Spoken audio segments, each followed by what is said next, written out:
Okay, I think we're recording. Yes, we're recording. Hello, Julian. How are Hi. you?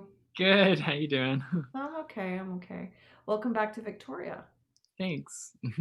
So, how long have you been back?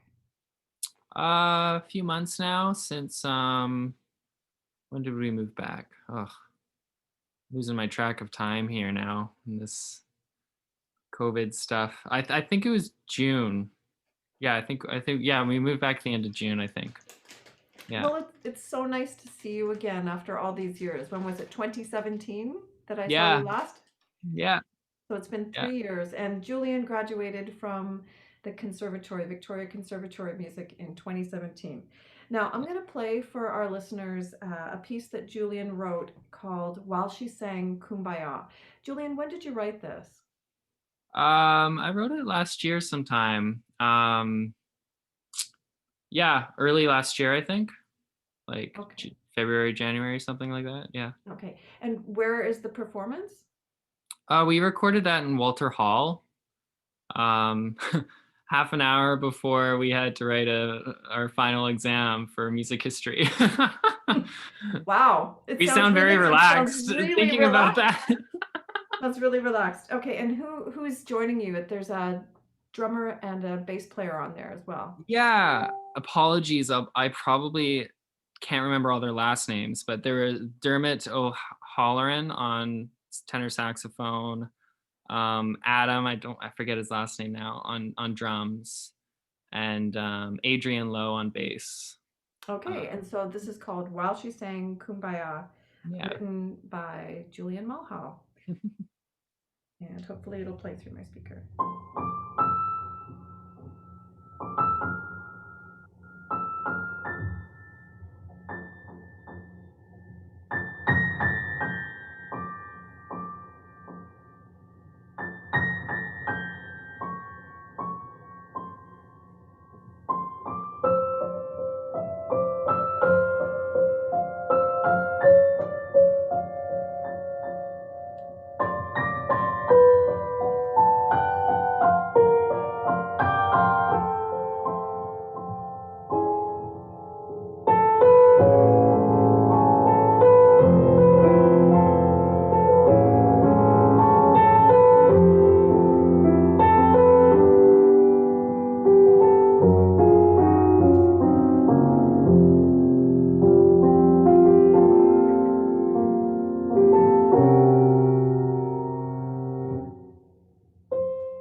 Yeah, I'm going to stop it there just so that we can chat about it a little bit. I'd like to hear more, but I Yeah, think what I'll sure. do is I'll post it so that people can listen to it after.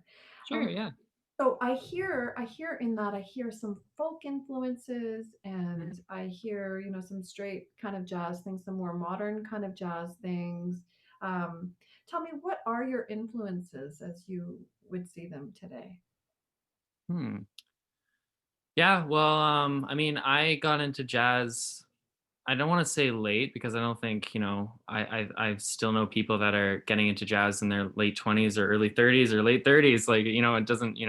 But considering how passionate I am about jazz and how into it I am now, I definitely think that most of my early development was all like pop, rock, folk, R&B music. I only really got into jazz once I went to the conservatory. So yeah, I'd say my early influences were definitely like Stevie Wonder. Even going earlier, I was really into pop bands. Like I was really into Coldplay when I was younger. You know, like I really love good songwriting. I still do. I'm not the most gifted lyricist, but I definitely appreciate good songwriters, and I still really value that. And if you look at my Spotify, it's a lot of songwriting and folk music still in there. But yeah, lately, I'd say in the last few years, I've really gotten into Bill Evans. Bill Evans is probably the person I've listened to most Mhm. last couple years. Lately, Brad Maldau, Keith Jarrett. I'm trying to get into them more. Who else? Yeah, I don't know. I really do. I know it's a cliche to say it, but like I really do find value and find things to learn in every genre I listen to. Mhm. Um, but yeah, I I think agree. I agree. You know, yeah, there's always a good melody somewhere, and there's always an interesting idea somewhere. yeah, exactly. Yeah. Like it's crazy. I think going to U of T and the conservatory really opened my mind because um if like for example, if I were to listen to Lonely Woman by Ornette Coleman, like 8 years ago, it would have meant nothing to me probably, right? But I listen to something like that now and I find so much beauty in it, where before I would probably be like, oh, what is this? Is that a tune? And it sounds, right? So I think it's really important to keep an open mind because you'll definitely find beautiful music if yeah, keep an open Well, mind. do you think maybe that's just a sign of your where you are in your development, right? So, I mean, how you hear Mhm. something is going to be really different according to where you are in your musical development. Yeah, yeah, absolutely. I mean, the more you can hear, like the more you can understand what you're hearing, the more you will find in anything, right? Yeah, The more information you'll gather from even the simplest thing, probably. I mean, yeah. I'm just thinking. Yeah, even the simplest things, totally. Like it doesn't have to be like I'll listen to something simple Mm. now and I'll hear different things in it than I did. Yeah, totally, 3 years ago. Yeah, that's a Um really beautiful melody, incidentally, and part of what I really love about it is that it is a really simple melody, but then there's just like there's a little modulation that just kind of like pulls your ear in a direction, uh, mhm, mhm. and that's about it, right? Now the harmony is a bit more complex, and I haven't tried to play it, so I can't say exactly what's going on there, but it's Yeah. nice. It's modal, so there's some interesting modal information there, and but I Yeah, I just. mean, a Mhm. lot of it's pretty straightforward. I think the only thing what you're talking about, just like that bridge part where it goes, it goes a major third, or major seven chords on a major third apart. I just love the way Mhm. those two sound.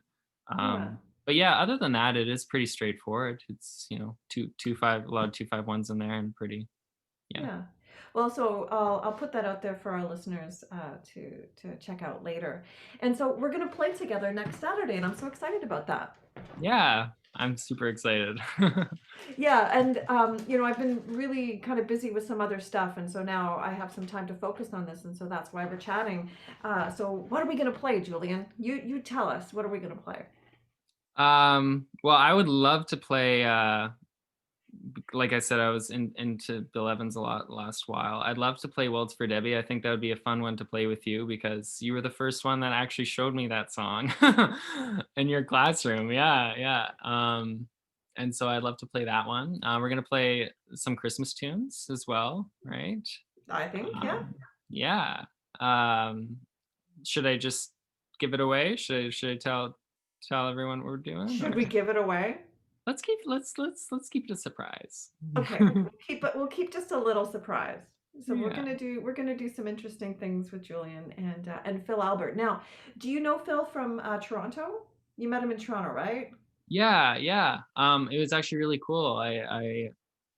He just mentioned off the cuff that he was from Salt Spring. I was in his class, and he ran a jazz workshop. It was a prep course for jazz. It wasn't quite jazz improvisation 101. It was like a course on the side that you could take that would help with that. So it was just an extra chance to get more playing in, right? Because the class sizes aren't, I mean, they're small, but they're not that small. So this class allowed you to get more playing time in with your peers and have an instructor there. And he was there as our instructor, and he just mentioned one time, yeah, I'm from Salt Spring, BC. And I was like, oh my gosh, crazy. And so we got talking, and then I found out he knew you. So we talked about Hey, you. do you know Monique? Yeah, yeah. He used to So that play in a was, community band with my dad. oh my gosh, that's so cool. I know, that's down home, right? That's some down Yeah. home stuff. I know, Yeah. isn't that funny, right? Yeah, it was awesome, and I laughed after because I was just like, "Oh my gosh, you totally do feel like that energy," like, it was a nice dose of I got the West Coast vibe energy from him when I met him Yeah, yeah, before he yeah. even knew, so that's Oh, nice. Phil, he's a great guy, and so I did an album with him a couple years ago, Okay, and yeah. so thought Phil I know really well, and when he showed up in the middle of this pandemic, I just went, oh, that's so great, Phil's back, and Yeah. so that was a really nice reunion, and then now you're here, so this is like a Mhm. triple reunion, and not Yeah. only that, we have my niece is going to join us, and she's still in Toronto, and she's going to do some poetry. Oh, she's still in Toronto. Oh, I didn't She's still realize in that. Toronto, so we're gonna Oh, just dial her in from Toronto, and I don't know what she's gonna say. She's got some stuff, cool. I'm sure it'll some be great. gidgety poetry. Yeah. I have no idea, but she's been writing for an awfully long time. Now let's talk about the conservatory a little bit. What advice would you give, or what do you have any kind of advice that you might want to give out to some of the folks at the conservatory? Mhm. Things to think about. What are things that that really helped you after you Yeah. left? Um I think the number one thing about the conservatory for me was just, well, there's a few things, but one thing that really stands out is just soak up everything you can from the people that teach there, because there are some gems at the conservatory, Hmm. and they all have something really different to offer. Um, I'm so glad I went to the conservatory before I went to U of T. I think I needed that personally in my own journey. Like, not just I'm not just talking about skills, like developing your skills like ear training or theory, but just kind of thinking about, why you're a musician, or why music appeals to you, why that's a road you want to go down. I had, Louise Rose was my personal instructor, my I guess what do you call it? What's the official class name? Private Applied or instructor. Yeah, yeah, yeah. yeah. Um and we had some amazing conversations that really prepared me mentally to go to U of T and be able to be not fearful, like I was scared when I went to U of T because some of the kids that I was around were, you know, I mean, incredible musicians. But I was very open, and I was able to soak it up, I think, better, having Mm, having been to the conservatory and gone through some of the self growth I needed to do beforehand, to really take advantage of that opportunity. So yeah, I think my biggest advice would just be to really um, talk to the talk to the profs and develop a good relationship with the teachers, and really get as much information out of them as you can, and talk to them about other stuff too, yeah. um yeah. And obviously the other thing I would say is just play as much as you can with your peers as well. Don't just limit yourself to playing during class time. I mean, right now I understand it's hard, so maybe this advice is kind of irrelevant, but um We can still the play friend at a distance. yeah, Like with the friendships yeah. I developed at the conservatory were they'll be my lifelong friends, and I think that to me um is really one of the biggest things I try to get out of music, and the beautiful thing about music is the relationships you're able to build through music are really, they go deep if if if you grow musically together. Like Noah, Matt, Bontenheimer, those guys, um, still play with them now and then, and I think I always will, right? So Yeah. yeah. I remember those guys too, and I hope they're doing really well. Are they doing okay? Are they in Toronto still? Matt's actually back in town. Oh, is he? I'll have to connect Yeah. with him. Yeah, yeah. He just recently, like a month ago, not even, um, doing a lot of biking. And Noah's good. He's in Toronto still, and his band is doing really well. Yeah, Noah Moncton, look him up. He's got some good music out. Yeah, Noah And Moncton and Matt Bottenheimer, and yeah, then but who else? Jack Visai, yeah, and he's actually back too. Although he's living in Langford, I think. Okay. So I haven't seen him yet. But yeah, yeah, Yeah, I agree that the friendships that you make at music school, basically you keep them for your life, and these are your friends that you kind of you hopefully grow old with. totally. Yeah. Yeah, yeah. Anyway, this is Julian Mulhall, and you'll be hearing from Julian on Saturday, December 19th, here at Chez Monik.